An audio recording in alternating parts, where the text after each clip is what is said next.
जय हिंद साथियों, town physical and motivation academy में आपका स्वागत है। बहुत से हमारे भाई अग्निपथ योजना के तहत जो अग्निवीर भर्ती होने वाली है उसकी जानकारी उनके अंदर नहीं है कि इस भर्ती में क्या क्या हमको मिलना है, कितनी उम्र लगनी है, फिर उसके बाद रिटायरमेंट कैसे करना है, कैसे हमारी तरक्की होगी, फिर उसके बाद जो पैकेज है, फिर उसके बाद फील्ड अलाउंस वगैरह के बारे में बहुत से लोगों को इसकी जानकारी नहीं है। तो आज हम अग्निपथ योजना के तहत जो भर्ती होने वाली है उसकी पूरी डिटेल्स हम आपको दिखाने वाले हैं, जो कि ज्वाइन इंडियन आर्मी पे उसकी पूरी डिटेल्स अपलोड कर दी गई है। जो भी हमारे भाई भर्ती में जाने की इच्छुक हैं, कम से कम इसकी जानकारी तो उनके पास होनी चाहिए कि हमको प्रथम साल में कितना मिलना है, दूसरे साल में कितना मिलना है, फिर उसके बाद देश सेवा करते वक्त कोई दुर्घटना यदि घट जाती है हमारे साथ, उस वक्त हमको कुछ मिलने वाला है कि नहीं मिलने वाला है। तो हर एक जानकारी आपको बताने वाले हैं पूरा विस्तार से। यदि आप जाने वाले हैं वाकई में इंडियन आर्मी में, तो आपके लिए यार एक खबर, बेस्ट खबर है, ताकि आप जाएं तो अपने आप को जोश जुनून के साथ वहां पे रहे कि हाँ यार है कुछ मेरे लिए। तो देर न करते हुए चलिए सीधा वो नोटिफिकेशन आपको हम दिखाते हैं। तो दोस्तों अभी आप देख सकते हैं मैं अग्निपथ की जो स्कीम है उस पर मैं आ चुका हूं। इसका जो नोटिफिकेशन है आप इसको पूरा विस्तार से देख लीजिए ताकि आप इसको समझ जाइए। सीधे नीचे लेकर के चलते हैं, ये सब आप देख सकते हैं कि हाँ भाई, मौका जिंदगी जिंदा दिल्ली से जीने का है, आओ बने हम भारत के अग्निवीर, थल सेना, नौसेना और वायु सेना में। आप देख सकते हैं बिल्कुल यार इसकी डिजाइन जिस तरह से की गई है, लाजवाब डिजाइन है, आप देख सकते हैं। और इसके बारे में पूरी विशेषता हम बताएंगे, मुख्य विशेषताएं यहाँ पे आप देख सकते हैं, थोड़ा बहुत इसमें हम बता रहे हैं, लेकिन पूरी डिटेल्स अभी नीचे है। आप यदि जाना चाहते हैं तो आप पूरी डिटेल्स देखिएगा। अभी ये मुख्य विशेषताएं सिर्फ ऊपर है। अग्निपथ योजना पर आधारित भर्ती का मॉडल है। फिर उसके बाद अग्निवीर के तौर पर सशस्त्र बलों में सेवा करने का सुनहरा अवसर, पूरे देश में मेरिट के आधार पर भर्ती, 4 साल का कार्यकाल, आकर्षक मासिक वेतन और सेवा निधि पैकेज, अस्थायी भर्ती के लिए आवेदन का 100% अवसर। फिर उसके बाद योग्यता और संगठनात्मक आवश्यकता के आधार पर 4 साल के बाद केंद्रीय पारदर्शी कड़ी प्रक्रिया के जरिए 25% अग्निवीरों का चयन। उसके बाद आइए अब नीचे इसके बारे में पूरी जानकारी आपको बताते हैं। पात्रता आप यहाँ पे देख सकते हैं। पात्रता में आवेदकों के लिए आयु सीमा 17.5 साल से 21 वर्ष तक। फिर उसके बाद भर्ती आप यहाँ पे देख सकते हैं। सेवा संबंधित अधिनियम के तहत उम्मीदवारों को प्रशिक्षण अवधि सहित 4 साल की सेवा अवधि के लिए भर्ती किया जाएगा। भर्ती प्रक्रिया में कोई बदलाव नहीं। आप देख सकते हैं यहाँ पे प्रशिक्षण, मौजूदा प्रशिक्षण केंद्रों में कठोर सैन्य प्रशिक्षण प्रदान किया जाएगा। आपको एक विशेष तौर से तैयार किया जाएगा ताकि आप कहीं भी किसी भी स्थिति में लड़ सके, भिड़ सके किसी से भी। फिर उसके बाद सेवा आप यहाँ पे देख सकते हैं। पहाड़ों से लेकर रेगिस्तान तक के विभिन्न इलाकों में जल, थल या वायु में राष्ट्र की सेवा का अवसर। फिर उसके बाद आप यहाँ पे नीचे देखिए वित्तीय पैकेज को समझ लीजिए आप थोड़ा सा। कुल वार्षिक पैकेज आपका प्रथम वर्ष का पैकेज लगभग 4,76,000 रुपये मिलना है। फिर उसके बाद दूसरे साल थोड़ा सा बढ़ के मिलेगा, तीसरे साल कुछ और बढ़ के मिलेगा, और चौथे साल में आपका लगभग 6,92,000 तक की बढ़ोतरी होगी। भत्ते भत्ते यहाँ पे देख लीजिए, बहुत से भाई हमारे ऐसे कह रहे थे कि यहाँ पे भत्ते कुछ नहीं मिलना है, जो सैलरी आपकी फिक्स है, लेकिन ऐसा कुछ नहीं है मेरे दोस्त। यहाँ पे आपको भत्ते मिलना है जोखिम और कठिनाई संबंधित एवं अन्य भत्ते जो लागू हैं।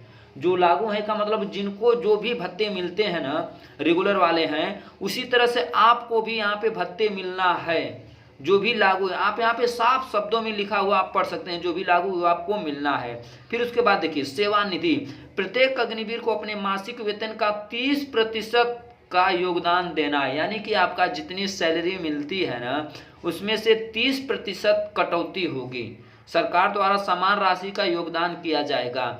और देखिए आपको और जो परमानेंट हैं सबको समान राशि का योगदान दिया जाएगा, इतना आप जान जाइए। ये नहीं है कि आप जब रिटायर होंगे तो दूसरा कुछ मिलेगा आपको और तो वो लोग जब रिटायर होंगे दूसरा, ऐसा कुछ नहीं है। सबको एक समान, सरकार द्वारा समान राशि का योगदान किया जाएगा। आप देख सकते हैं यहाँ पे 4 वर्षों के बाद लगभग 11,71,000 की राशि मिलेगी जो आयकर से मुक्त होगी। जो पैसा ही आपको मिलना है 11,71,000, उसका आपको टैक्स नहीं देना है भारत सरकार को। इसके पहले जो भी आप कमाते थे तो उसका टैक्स आपको देना पड़ता था, लेकिन यहाँ पे बता दिया गया है कि वो जो पैसा आपको मिलना है उस पर टैक्स 1 रुपया आपका नहीं लगना है। फिर उसके बाद मृत्यु पर मुआवजा। बहुत से हमारे भाई ऐसे थे जो कह रहे थे कि यहाँ वहाँ जाने के बाद बॉर्डर पे लड़के मरने के लिए तैयार नहीं होंगे, लड़ाई करने के लिए तैयार नहीं होंगे, क्योंकि मर जाने के बाद उनको कुछ मिलना नहीं। लेकिन ऐसा कुछ नहीं है। आप यहाँ पे देख सकते हैं मृत्यु पर मुआवजा आपका 48 लाख का गैर अंशदायी जीवन बीमा कवर है। सेवा के दौरान मृत्यु होने पर 44 लाख की अतिरिक्त अनुग्रह राशि है। ये आपको मिलना है। खुदा न खास्ते यदि आपके साथ कोई दुर्घटना घट जाती है तो आपको मुआवजा मिलना है। लेकिन यहाँ पे हमारे बहुत से भाई ऐसे थे जिनको ये लगता था कि नहीं मिलना है, लेकिन यहाँ पे साफ शब्दों में लिखा गया है कि आपको मिलना है। सेवानिधि घटक समेत 4 साल तक के अप्रयुक्त हिस्से का भुगतान। देखिए आपको सिर्फ 4 साल तक ही ये चीज मिलना है। उसके बाद यदि आपके साथ कुछ होता है तो उसका कुछ भी नहीं आपको मिलना है। फिर उसके बाद अपंगता की स्थिति में मुआवजा। अपंगता मतलब ये होता है खुदा न खास्ते कहीं कुछ लड़ाई लगती है, आपका एक हिस्सा कहीं कुछ गड़बड़ हो जाता है, हाथ या पैर, अपंग जिसको बोलते हैं ना, एक पैर कुछ गड़बड़ हो जाता है, हाथ या शरीर में कहीं भी कुछ भी, तो चिकित्सा अधिकारी द्वारा निर्धारित दिव्यांगता के प्रतिशत के आधार पर मुआवजा। जैसे डॉक्टर वहाँ पे आपकी जो दिव्यांगता है उसको वो लोग बताएंगे कि ये 50% दिव्यांग है या 80% है या 60%, उसके हिसाब से आपको मुआवजा मिलना है। दिव्यांगता के लिए क्रमशः रेट 44, 25, 15 लाख, 50%, 75 लाख, 50%, 75%, 100%। जैसे देखिए यहाँ पे कि एक मुश्त अनुग्रह राशि आपको मिलना है। यहाँ पे आप जैसे देखिए 100% यदि आपके साथ है तो आपको 44 लाख मिलना है। फिर वहीं यदि आप 75% में हैं तो आपको 25 लाख मिलना है, और यदि आप 50% में हैं तो आपको 15 लाख यहाँ पे एक मुश्त राशि अनुग्रह दी जाएगी, जो कि यार जीवन बिताने के लिए इतना तो हो ही सकता है। आपके बारे में सरकार इतना तो जरूर सोच रही है। फिर उसके बाद यहाँ पे देखिए कार्यकाल पूरा होने पर 4 साल पूरे होने पर सभी उम्मीदवार सेवानिधि के हकदार होंगे। 4 साल जैसे पूरा हो जाने के बाद बहुत से लोग ये कह रहे थे कि यार सेवानिधि कुछ नहीं होगा, लेकिन है यहाँ पे मेरे भाई प्राप्त कौशल का प्रमाण पत्र और उच्चतर शिक्षा के लिए क्रेडिट का प्रावधान।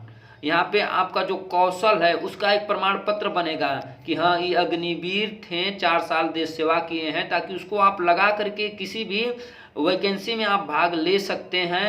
दूसरी किसी भी शिक्षा में जाएं तो उसका आपको लाभ मिलेगा। फिर उसके बाद आप देखिए स्क्रीनिंग का मूल्यांकन। सेंट्रलाइज्ड प्रदर्शी स्क्रीनिंग योग्यता और सेवा के दौरान प्रदर्शन के आधार पर आकलन। 100% अग्निवीर नियमित कैडर में भर्ती के लिए अपनी स्वेच्छा से आवेदन कर सकते हैं। जो लोग भी हैं वो लोग अपनी स्वेच्छा से आवेदन कर सकते हैं, जिसकी मर्जी वो बशर्ते जो यहाँ पे बाउंडेशन बनाई गई है कि 17.5 से 21 साल के अंदर वाले वही लोग इसको भर सकते हैं। किसी के ऊपर कोई दबाव नहीं है कि आपको फॉर्म भरना है। फिर उसके बाद चयन यहाँ पे देख सकते हैं, एक केंद्रीकृत पारदर्शी और कठोर प्रक्रिया से चयन। ऐसे कोई अग्निवीर नहीं बन जाएगा। जो 1 साल में ट्रेनिंग होती थी ना, उस ट्रेनिंग को 6 महीने में किया जाएगा। आप जरा सोच के देखिए कितनी जबरदस्त, कितनी कठोर ट्रेनिंग चलनी है आपकी। तो भैया हिम्मत के साथ वहां पे आपको रहना है, तभी आप अग्निवीर बन पाएंगे। अग्निवीर का मतलब आग की तरह जलता हुआ इंसान, इतना आप जान जाइए। अग्निवीर वही होता है जो आग में हो या पानी में, कहीं भी किसी भी स्थिति में अपने आप को खड़ा रख सके। तो आप देख सकते हैं पूरी जानकारी आपके सामने हमने रखा। और नियमित कैडर में भर्ती होने पर नियमित सैनिक तौर पर निर्धारित वेतन, मौजूदा नियमों के अनुसार पेंशन। जैसे कि 25% जिनको रखना है तो उनको जो भी भर्ती प्रक्रिया में जितना नियम था वो सब आपके ऊपर लागू होगा। पेंशन वगैरह सब कुछ आपको मिलना है सिर्फ 25% लोगों को। बाकी जो 75% लोग रिटायर होंगे 4 साल पे, उन लोगों को जो रिटायरमेंट के वक्त जो मिल रहा है 11,71,000 रुपया, वही आपको मिलना है। बाकी पेंशन आपको नहीं मिलना है। और यहाँ पे जो लोग 25% वाले होंगे उनको ये सब चीज़ें मिलना है। तो आशा करते हैं दोस्तों कि ये पूरी जानकारी आप यदि चाहें तो ज्वाइन इंडियन आर्मी की जो वेबसाइट है उस पर जा करके भी आप इस चीज़ को देख सकते हैं कि बेहतर चीज़ें यहाँ पे बनाया गया है। आप देख सकते हैं राष्ट्र अनेकता में एकता, ये सब चीज़ें आप यहाँ पे शस्त्र बल, व्यक्ति, युवाओं के लिए शस्त्र बलों में शामिल होने और राष्ट्र की सेवा करने के सपनों को पूरा करने का सुनहरा अवसर और चीज़ें, ये सब जानकारी की चीज़ें हैं। तो मेन जो चीज़ें थी वही हमने बताया, यहाँ पे ये सब चीज़ें हैं। तो आशा करते हैं दोस्तों आपको वीडियो काफ़ी अच्छा लगा होगा, जानकारी की बातें थी इसलिए आपको हमने बताया है। वीडियो देखने के बाद आशा करते हैं कि आपको सब कुछ समझ में आ गया होगा कि हाँ यार, वाकई में अग्निपथ के तहत जो अग्निवीर की ज्वाइनिंग हो रही है वाकई में लाजवाब है, बेहतर है। अब जो है वो है ही, लेकिन जो भी स्कीम है बेस्ट स्कीम है। तो हमारे जो भी भाई जाना चाहते हैं पूरी वीडियो देखे होंगे तो उनको वाकई में समझ में आया होगा। तो यदि वीडियो अच्छी लगी होगी तो चैनल को सब्सक्राइब करिएगा, वीडियो को लाइक करिएगा और मिलते हैं तो आपसे अगली वीडियो में। तब तक के लिए जय हिंद, जय भारत, ऑल द बेस्ट दोस्तों।